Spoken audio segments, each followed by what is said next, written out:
साथियों नमस्कार, एक बार फिर आपके बीच doctor Jitendra Kumar, pharmacist training master. साथियों आज हम आपके बीच बात करेंगे ब्रो जेडेक्स एसएफ एक्सपेक्टोरेंट। साथियों खांसी में इस्तेमाल होने वाली ये सिरप है, एक्सपेक्टोरेंट भी कह सकते हैं। इसके बारे में डिस्कस करेंगे। ब्रो जेडेक्स एसएफ है क्या। साथियों ब्रो जेडेक्स एसएफ डिस्क्रिप्शन की बात करेंगे, इंपॉर्टेंट यूजेस की बात करेंगे, बेनिफिट की बात करेंगे, साइड इफेक्ट एंड कंपोजिशन की बात करेंगे, how to work in the body, कहने का मतलब है मैकेनिज्म ऑफ एक्शन की बात करेंगे, doses and direction for use की बात करेंगे, कंट्रा इंडिकेशन की बात करेंगे, इंट्रैक्शन एंड एमआरपी की बात करेंगे। साथियों Brozedex SF cough syrup is used in the treatment of cough with mucus. बलगम वाली जो खांसी होती है साथ में उसके बलगम निकलता है, ऐसी खांसी में इस सिरप का इस्तेमाल किया जाता है और मरीज तुरंत ठीक हो जाता है। It thin mucus in the nose, और ये म्यूकस जो नाक में जमा होता है, विंड पाइप, श्वास नली में और फेफड़े में, उसको क्या करता है कि उसको जो है थिन कर देता है, पतला बहुत कर देता है। उससे क्या होता है, make it easier cough out, कहने का मतलब है आसानी से एक्सपेल हो जाता है, निकल जाता है।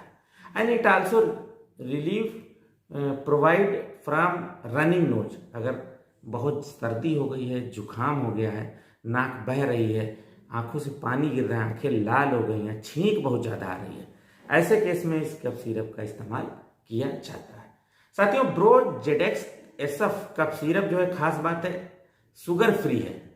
शुगर के रोगी भी इसको लेंगे तो कोई नुकसान नहीं पहुंचाएगा, जिनको डायबिटीज है वो भी इसको ले सकते हैं।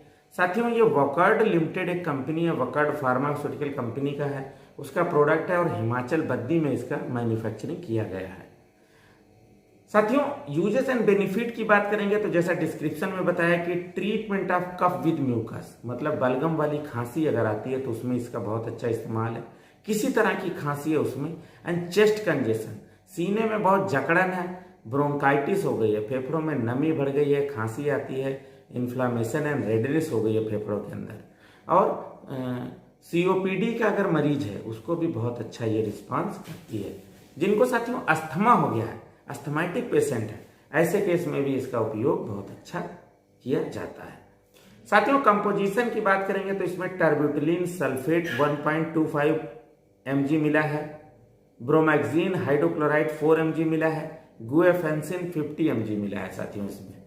साथियों इसके साइड इफेक्ट की बात करेंगे तो जब भी मरीज इस्तेमाल करता है कुछ इसके क्षणिक साइड इफेक्ट हैं, जैसे नोजिया, वोमिटिंग होने के चांस है, कभी कभी किसी की बार को इस्तेमाल करने से डायरिया हो जाता है, खाना डाइजेस्ट नहीं होता है, ये साइड इफेक्ट है।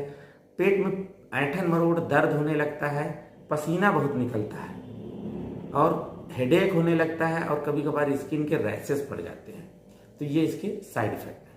साथियों कैसे वर्क करता है, मैकेनिज्म ऑफ एक्शन की बात करेंगे तो जैसा कि अभी बताया डिस्क्रिप्शन में कि एक जो है कॉम्बिनेशन एक्सपेक्टोरेंट है, कॉम्बिनेशन एक्सपेक्टोरेंट है, तो इसका काम है एक्सपेल कफ विद म्यूकस, मतलब खांसी को बाहर करना, बलगम को निकालना।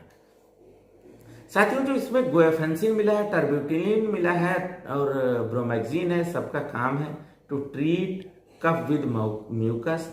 और जो इसमें जो है गुएफेंसिन मिला है, ये एक एक्सपेक्टोरेंट है जो क्या करता है, डिक्रीज द थिकनेस या स्टिकनेस ऑफ म्यूकस, जो चिपचिपापन है बलगम को, और इससे क्या होता है कि it helps it easier remove from Airways, और फेफड़े के अंदर जो एयरवेज होती हैं उसके अंदर से आसानी से निकल जाता है। टर्ब्यूटिलिन जो है वो ब्रांकोडायलेटर है, ये क्या करता है, relaxes the muscles in Airways और विंड्स में, एयरवेज में, और उससे क्या होता है आसानी से कफ निकल जाता है। ब्रोमैक्सिन एक तरह का म्यूकोलाइट है साथियों, which thin the mucus and loose the mucus, उससे क्या होता है, मेक इट इजियर आउट, आसानी से निकल जाता है। साथियों dose and direction for use की बात करेंगे तो इसका डोज हमेशा डॉक्टर एडजस्ट करते हैं, वेट, हाइट और बीमारी जो डिजीज है उसके हिसाब से निर्भर करता है।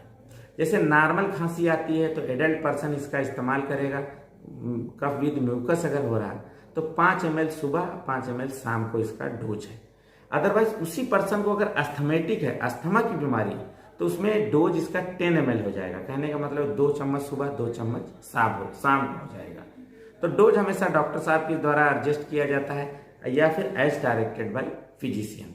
साथियों कंट्रा इंडिकेशन की बात करेंगे तो ये हाइपर सेंसिटिविटी, इसका कंपोजिशन अगर कभी इस्तेमाल किया है और उससे आपको जो है किसी तरह की हाइपर सेंसिटिव है, नहीं सूट कर रहा है, जैसे टर्ब्यूटिलिन, ब्रोमैक्जिन, गुएफेंसिन का कोई भी फार्मूला इस्तेमाल करते हैं, तो इसका इस्तेमाल ना करें। तो जब भी डॉक्टर या फार्मासिस्ट के पास जाएं तो तुरंत उसको बताएं कि किसी तरह का जो है इससे हाइपर सेंसिटिव है या फिर जो है एलर्जिक है, तो इसका सेवन ना करें। जिन मरीजों को, पर्सन को पेप्टिक अल्सर है तो उसमें इसका इस्तेमाल नहीं करना है, और हार्ट की डिजीज है उसमें इस्तेमाल नहीं करना है। साथियों जेडेक्स SF जो सीरप है, एक्सपेक्टोरेंट है, इंट्रैक्शन हो जाता है बहुत सी मेडिसिन से, तो इसीलिए डॉक्टर की सलाह से ही लें। जैसे एफेड्रीन है किसी सीरप में, या एफेड्रीन के किसी यूज करते हैं फार्मूला को, तो उसके साथ इसको नहीं देना है। एटिनोलॉल है, कहने का मतलब बीटा ब्लॉकर दवाई खा रहे हैं तो उसके साथ इसका इस्तेमाल नहीं करना है, या प्रोपेनोलॉल के साथ नहीं करना है। साथियों 100 ml का ये सीरप है साथियों, और इसकी MRP जो है 124 रुपये 75 पैसा है। सभी केमिस्ट की दुकान पे आसानी से मिल जाता है। तो साथियों इसी के साथ विराम देंगे साथियों, नमस्कार।